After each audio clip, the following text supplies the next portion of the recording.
right, here's my question. Who's the manliest man you know and why? I got to go with Brad Cooper.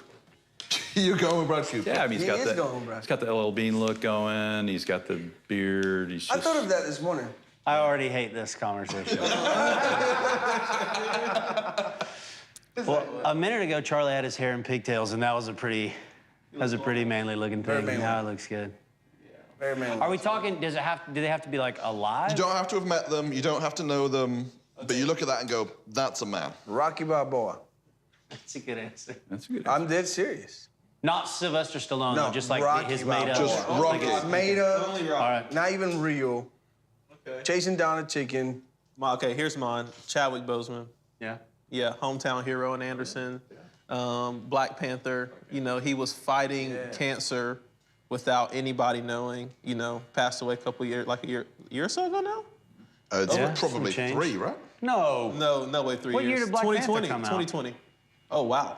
Okay, if I had to give a serious answer, Yeah. I would genuinely, not just because we're doing this, but I'd probably say my dad. Yeah. And why is that? I think... Unpack that a little bit. So when I think about sort of what it kind of means to be a man, to become a man, I learned all of that stuff, as much as I did learn. I learned it all from my dad, you know, whether being directly taught or just watching kind of the way he treated people or lived his life. And so it's sort of the good, bad, or indifferent. I guess he probably is like my most accurate sort of picture of what a man is, I guess. Do you think about that when you've got your boys, right? You've got 3 sons, so how much is that? How much are you thinking, I saw Dad do this, I'm not doing that so that they don't do it, or positive, I saw Dad did this, I need to do this in front of them so that they can see it? Yeah. How much are you thinking that? Well, my boys are still pretty young, so not maybe as much as I will, I think, over the next, like, season of life. But I think it's like the small things where you're not actually thinking about it, that it really comes out when you just see, like, the way he just talked to people, or the way he helped people, or the way he responded when things... It's not the big moments, right? In my mind, it's all about the way you handle the big things, the big transitions, the big next steps, the big whatever. And it's not. It's the little daily things. And so, yeah, I guess I do think about that a good bit. I would probably go with my grandfather. So he was from the Adirondack Mountains of New York, hunting guide, and had a row of cottages and was kind of the cook, chef, ran that whole thing. And then just one day decided didn't want to do it anymore and moved down to Florida where he had a friend and rented a bulldozer and bought 50 acres of land and just plowed the ground and built not like a trailer park, but like a mobile home village, like 3/4 acre lots, and cut the whole thing in by himself and just, you know, smoked Camel cigarettes, unfiltered, you know, had the white T-shirt, and flipped them over. And I remember one day, I was little, I was probably 6, 7, and he said, yeah, we need more room in this trailer. And literally woke up the next morning to a skill saw cutting up the side of the trailer, and he framed it in by that afternoon, and just, like, there was nothing that he wouldn't try. Yeah. And, but the coolest thing is I remember is we'd go to the dump and take all the yard clippings and stuff, you know, and he would sit there and talk to the guy at the dump for like an hour. Yep. Which is cool because I always got the gun, I got to shoot rats, which is cool. But then he would talk to the mayor. And I noticed as a young guy that he would talk to the mayor of the town and the guy at the dump like the same person. Right. That's awesome. And I thought, that's what I want to impart to my boys. Yeah. That, you know, whoever it is you're spending time with, whoever you're investing with, treat them all the same. Yeah. And Grandpa was wired like that. So That's cool. Yeah. Yeah, I think I'll probably say the same too. Like, seriously, like, I think my dad as well. Like, so my dad works at Clemson right now. Since '97, he had his own business. So, you know, he would have a beverage catering business on the side, and he worked at Clemson. So 2, like, crazy full-on things. So, you know, he would work from Monday to Friday at Clemson, then on the weekends he would have his own little thing he would do. Yeah. And I'm thinking about now, it's like, man, he's like probably one of the most generous people that I know. When I was a little kid, like, you know, playing basketball, baseball, stuff like that, he you know, bought me a what's the pitchback? Is it called a pitchback? Baseball, like, you know, you... Like the net that, like, bounces back at you? Yeah. Bought a pitch bat. You know, all the things that I needed to be successful in life, you know, like, he would do that stuff for me. I mean, like... Sacrifice. Like, for real, like, big sacrifice, you know? Like, even, like, seeing him do hard things and make hard decisions, and, you know, he definitely wasn't the most, like, perfect person by any means at all, but even, like, so, you know... Also, my dad's, you know, probably know this, but he's black. Your dad? Like, yeah, my dad's black. Surprisingly, my dad's black. For how long? A couple years. Couple years. Been black a couple years. But you know, he's had to navigate being black in white spaces a lot. You know, and that's similar for me as well.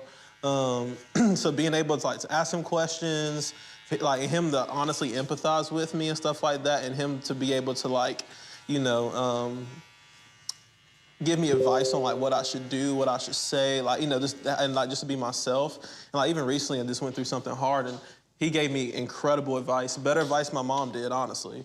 Like, just great advice. And it was just like, man, my dad actually cares about me. You know, and I just think, man, like, you know, he doesn't get everything right at all by any means, but, like, he just cares about me as a son. And I'm like, yeah, he's a great guy, you know. Well, yeah, he's a great guy. So love you, Dad. You're probably not listening to this, but if you are, love you. Probably working. What are you thinking? Yo, is it me? Go on. Or, pardon me if I'm wrong about this, but I tend to find that a lot of the times when Americans are having a conversation, Yeah. black Americans, they always bring race into it. It's a big deal for them, bro. I'm telling you. Okay, It's cool. like, I think, Maybe I'm just ignorant. I live in the UK, like, so. Nah, bro. I think it's a major. This might sound really weird. It's a major part of their identity. Right, okay. So they are anchored very much to, as much as I hate to use the term, their blackness.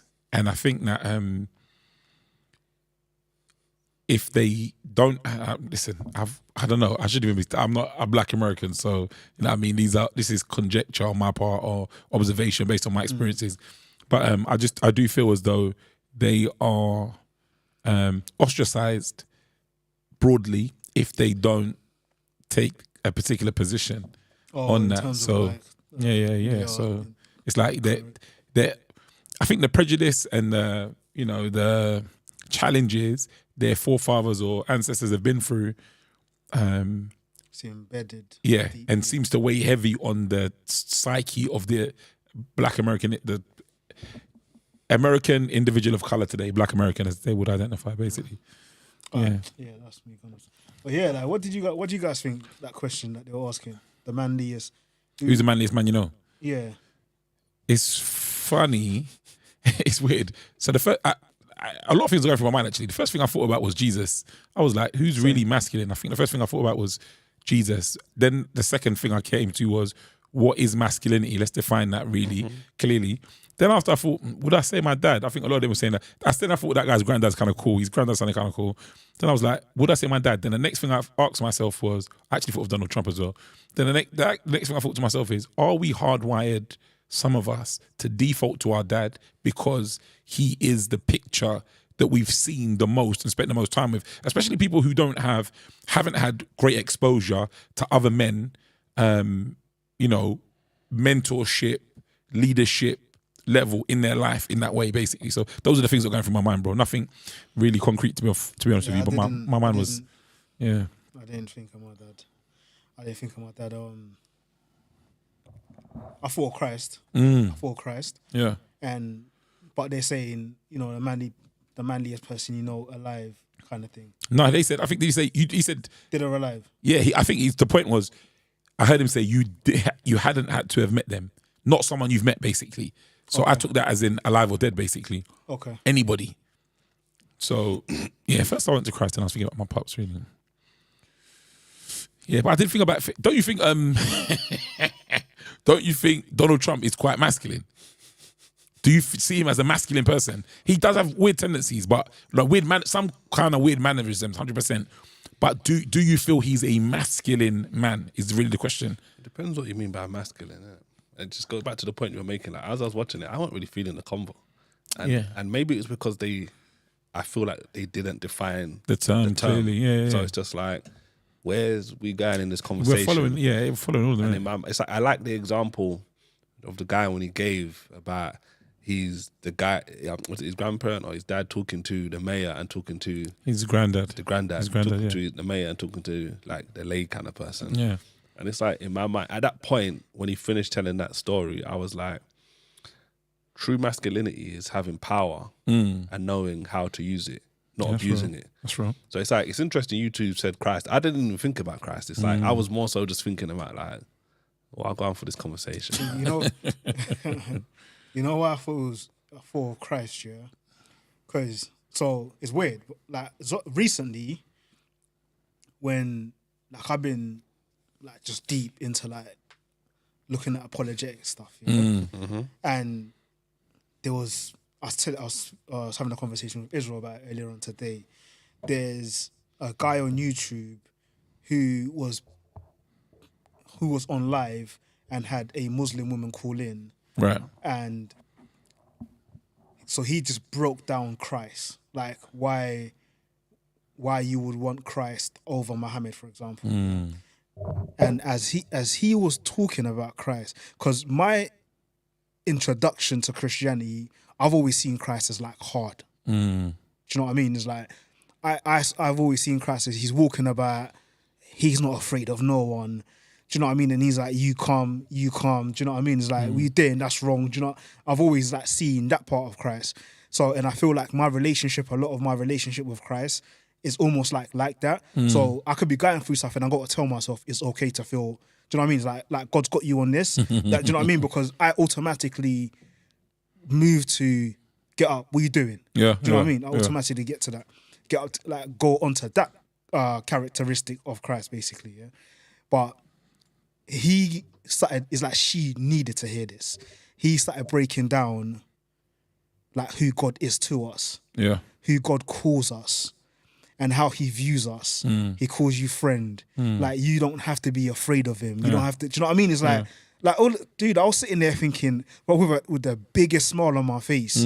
Like I was sitting there and you can hear, and then the woman confesses Christ on that live. Bro. Wow, come on. And I was just like, wait, like, this is the and it's like, so I guess if I'm masculinity, for me, even without having a definition from them, yeah, it's just like, are you able to play the role of, I guess one way to explain it, the Israelites building the wall with a sword and a shovel. Yeah. Do you know what I mean? Being able to love, but then you could take someone's head off if need be. Yeah. Like not just, you're not like just a violent person, but it's like you can protect your family, you can discipline your child. Yeah. And hug them like right afterwards without being caught in your emotions about the discipline that you've just given to them. Yeah. Do you know what I mean? So it's like a dichotomy of emotions and like the role that you've got to play kind of thing. Do you know what I mean? It's like A nice balance. yeah, if you're able to have that balance and have that balance on Smash, then I think for me that describes, because a lot of the times you explain masculinity, most people just think it's some Toxic masculinity. Yeah. so I don't want to use that word just because a lot of these people have absolutely abused that word. You know what I mean? But it's almost like the loudest one in the room appears right. Yeah. Do you know what I mean? It's like I recently come across a post. The woman, I forgot her name, but she was like, her husband showed her how to be not an alpha male, but just a masculine man, right? And I was like, what the heck is the difference? Like, do you know what I mean? But she was like, a masculine man is different to an alpha male, because an alpha male is the one that's in the front making all of the noise. You guys are attracted to him, but he's the one that's going to play you. Sorry, that's the alpha male. Sorry, Yeah, you said that, yeah. A masculine man is going to be the one that's going to like show you how to be a woman. Do you know what I mean? Not you guys. You know Allow how you to be a woman. Allow you to be the person who God has created you to be. Come He on. will protect that. He will. Do you know what I mean? And so on and so on and so on. So I was just like, so for me, it was just like, bro, a masculine man he just has the ability to have the emotional intelligence. Mm-hmm. Do you know what I mean? It's like he knows there's a time to smile and a time to laugh, a time to cry. Yeah. Do you know what I mean? A time to fight, a time to not be violent, and so on and so on and so on. They have all of that. Do you know what I mean? It's like you don't have an excuse to not protect your family because you're scared. You know, coming from some people, like it's like you have to have all of that in balance. So I'd definitely say, like, Christ is the best example, bro, Yeah, that's rich. for me. Yeah, that's rich. I think you really paint a good picture there. I think knowing who you are and being able to live out that in reality, innit? In real terms, basically. I guess that's a kind of broad way to put it, but yeah, man, knowing who you are in Christ, knowing who you are and who God's made you to, called you to be, created you to be, and being able to live that out and not decide that you want to live in, you should have been born in someone else's body anyway. So Yeah. going somewhere else with that. For me, like I hear you guys talking, and I'm trying to come up with someone, and I'm kind of having a hard time a little bit because in every season of my life, I almost looked at different men to try to imitate. And where I grew up, I was trying to imitate those guys that, like, truly, like, my goal was to maybe be the next drug dealer from my town, so I could be like that guy. And then, well, he gets killed, so I can't be like him anymore. You know what I'm saying? So, like, I have men in my life that invested in me. At the age of 17, I met, Johnny Condrey, who just took me in and just kind of adopted me, And so... Oh, he's a great guy. Right? So you start thinking, like, through seasons, I see different men as the manliest dude you ever know. You know what I'm saying? I mean, I went from Rocky Balboa to somebody like Johnny. But anyways, so I was just thinking, like, it's kind of hard for me to pick somebody. Do you think men need role models? Maybe, do you think, period, they need a guy to look up to or a guy to model themselves on? Is that a uniquely male thing, you think? Yeah, I totally believe it. I don't think, especially the way the world is going now, I don't think you can unintentionally catch that. I think it has to be, I think you see something in somebody, because like to your point, Caleb, I think about how masculinity changed over time to me. Like when I first became a Christian, I looked up to a guy, Hank Brink was his name, and just a normal guy, ran a food service business, but had a heart for young guys. And like intentionally pursued guys. And his famous line was, "What are you doing for lunch?" Right. And that became like a discipleship over years. And I was leading a men's thing here, and I asked Hank if he'd come over and speak, and he did. And there were 5 guys in the car with him, and we all went out to eat. And Hank went to the restroom, and I said, "All right, what are you guys doing here?" And they're like, "Are you kidding, man? Like 2.5 hours in the car both ways with Hank." This gold. I'm like, that's the kind of guy. You want to be that guy that's huge, being a reflective, where you see something in them, like, I want that. And I remember watching him, because I had never seen manhood, modeled. And I see him with his wife and the way he is with his kids and how loving but firm he could be in a positive way. Right. And then how gentle he was with her. And I just thought, I want that. And being around that, and I think I look back on what has helped me grow, and it's been Hank and Robin and Walt and Roger and all these guys that, like, I want to become a little bit more like that. Yeah. I even feel like, even for my generation and stuff like that, it's easier to have a role model on Instagram. So like you'll find somebody on Instagram that you want to be like, or, somebody on... Liver King. Yeah, or like, Liver King or something like that. You find somebody like that you want to be like. But the thing is true, like trying to find a role model that you can touch, a role model that you can get coffee with, a role model you can get lunch with, it's like, I won't say it's more challenging. I won't say harder. You just have to, it is harder nowadays. It's like, yeah, my dad is my, somebody I look up to, who the definition, but I feel like I have so many men in my life that I pick different things from that I look up to, and I feel like that feels healthy to me, All of them aren't in the church, necessarily, as far as in the same church context that I'm in. Some of them are in other contexts, and it helps give me a more holistic view of, what I believe, the way I view God, everything like that, having multiple men who don't look like me, who, you know, like it gives me like a holistic view of, you know, manhood. And so for me, role models are like a massive thing. I feel like you have to have them. Did you seek them out? Did they come to you? I feel like I feel like I more so seek them out. Sometimes it's just people who are right in front of me, honestly. Right. It's never like I have to go far to seek them out. It's like, oh, these are people who are right in front of me that are golden, that I never thought were golden because I never talked to them. Right. You know, but it's like once I actually like just had like a short 5-minute conversation with them, then I asked them a question. It's like, hold up.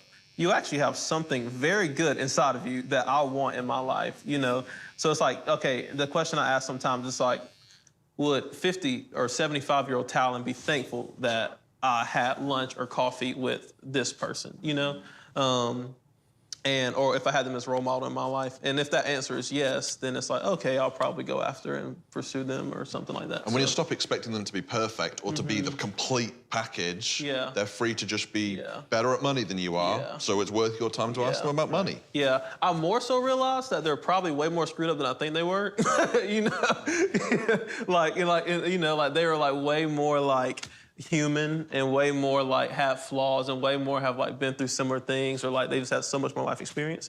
And it was like, oh, that feels great. That feels great. That feels great. I want one of those. But yeah, you know, so yeah, that's what I gotta say about that. Yeah, I was listening to someone talk about this, like borrowing somebody's map that already gone before, you know. And for me, it's almost like definitely having a role model would be, I don't know, like every man should have one kind of thing. But culturally, I think in the Hispanic community, I don't know if it's a pride thing, but it's actually kind of hard, especially even within the church. Like, man, I don't really want to talk to this guy about my issues, you know, like. So I see that more as a 42. That's interesting you said that. Really? Yeah. Because I don't know what it is. It's almost like I don't really trust a whole lot of people, but at the same time, it's like, well, it should be different as as brothers in Christ. But for me, that was a big step I had to take. Like seriously, like even in our church, I see people. I'm thinking, man, how am I not hanging out with this dude, and how am I not making the effort? You know, like just stopping in the hallway, it's like, man, can I really like have like lunch or you know like. So taking those steps were not easy for me. Yeah. But it's the best decision I've made, you know, as a dad of, you know, 5 and under, you know what I'm saying? Yeah. So the reason I said it's interesting when you said that was because you said the Hispanic community, but in the Black community, you have uncles, you have cousins, you have like all these older male figures that you just like. Your family. That are family. You know, something about me growing up, it's like, well, I could tell you if like, you know, my dad's best friend and like so many people that like had influence on my life that were some family that some weren't. And it was just like, because it wasn't just like that my dad raised, it was like a community of men raised me, you know, and that's what it felt like growing up. You know, there was like a big community of men that like were uncles, that were cousins, that were like, you know, like, what do you call, like my dad's best friends. And it was just like, oh, this community of men like that were just, that my dad trusted, my mom trusted, like were the ones that raised me. That's why I said that was interesting though, because like you said the same thing about some like, you know, the Hispanic community and stuff, just like, it's like a community. Right. So. You know, you're talking about at church. It's interesting in the church community how rare I think it is for men to be honest with each other. You know, like, how you doing? Oh man, I'm good. You know, God's good. Praise the Lord. You know, life's good. And I hate my job. Like, don't know what my kids are doing. My wife and I are fighting all the time, but I'm going to come to church and put on my happy smiley face. Right. And I like the guys that do what I. Do you think that's where masculinity goes wrong? Where, like, what they're talking about, the guys, you meet people and they're like, yeah, like you said, like, yeah, I think everything's good, like, things are good, praise God. Where someone guys that are just like, yeah, you're supposed to be strong and you're supposed to have things together and you're trying to be positive and try and figure things out, even though things are not necessarily perfect. I think that if someone's a stranger to me, I'm not gonna pour my heart on their shoulder. So I think it's right for us as men to be guarded and to shield in that way. Yet we should all have a smaller community that we trust and can speak to about situation as we feel that we need to deal with them. Do you know what I mean? I think that's important. But I think just broadly, if we step away from the church, I think that is something that you see within the community of men, more broader, where they won't share. I was talking to a friend of mine the other day, and he was telling me something about they've got a WhatsApp chat, basically, one of my old guys, and he was telling me that in the chat, everyone's all just like the guy stuff. Then he was going through something, and he mentioned it, like a health issue in the chat. And he said as soon as he mentioned his situation, everyone was like, oh yeah, do you know what, me too, this, that. And then everybody started to pour out. And I said to him, we were talking, I said, you know, you man need that. And I said, it's good you're a leader because you did that, not caring about what other people might think or say, and you then opened the door for other people to tell you, oh, they've got real serious situations, and evidently no one to talk to about it. So the minute the door was open, everybody started pouring everything on the table. So I think communities are required, bruv. Communities are required, but you could only share in a space where you really trust someone, innit? I think that's what's important. People that go around just sharing here and there, I think that's like everywhere, I should say. I think that's problematic, really. Yeah, I think a lot of I don't even think a lot of men start off that way. I think they start off sharing, but then when you're made to feel as a man you shouldn't share, you nip that in the bud. Do you know what I mean? And then from then on, it's just like, you know, you figure it out. It's not good, and especially like certain people, they don't have that skill to be able to figure it out. Like, I think some people do, like, do you know what I mean? But some people don't have that. But that's what I'm saying, is like you have, I feel like you have to have, you mentioned it, you have to have a small group of people. Yeah. That, no, honestly, because the other thing as well, like, listen, people who you know who are a certain way today, they're not necessarily going to be a certain way tomorrow. Do you know what I mean? And you got to be wary of that, and you got to accept that this person who I'm sharing whatever I'm sharing with tomorrow might not be around, or whatever the case might be. So, probably is wisdom, and it's something that I feel like, as believers, like, be in communion with God to be able to say to God, is it that person that I should share it with? Yeah, identify, yeah. Do you know what I mean? Like, use discernment, because, like, no, don't just, I wouldn't advise that. I wouldn't advise, don't do that. Because it can, if you're not smart enough, it can drive you back into a major hole. It's like, you know, you share it, and then the response you get back is like, you know what, yeah, I ain't never doing that again. Like, I'm just gonna ride it out. Do you know what I mean? And we say it's bad, but it is, to a certain extent, it is a safe space for men. So, you know, to think like, I'm not gonna share that. Like, they might judge, especially as believers. Sometimes, like, no, they might judge me on that. Do you know what I mean? They might not look at me the same. So why would I share that with them? Like, it's much easier to pretend. They started talking about role models. I started thinking about the book, Working the Angles. I've spoken about it, obviously, you know. And that's one of the pillars. He talks about having a role model. Or not, we wouldn't necessarily call it a role model, but a mentor. Yeah. A spiritual guide, a spiritual leader who basically does the job they're talking about to a certain degree in this video, where it's like, this is the person who guides you and helps you through the different things that you may go through. And it's like, I guess the common thread we're seeing across from them and us is have at least a small circle, small, even if it's one person who you can confide in and you trust to share stuff that you may not necessarily tell other people. Yeah. And just that's what's helpful. And I guess, I don't know if they've said it, at least I don't feel like they've said it. It's good not to be alone, basically. Yeah. Not to be isolated, where you're just doing stuff by yourself and you're in a situation where you're bottling everything up, and there's no one to be an outlet for you to help you navigate the situation you're going through. So that's a good book, Working the Angles. If you guys want more of this video, then put something in the comments. Let us know. Maybe we'll come back to this.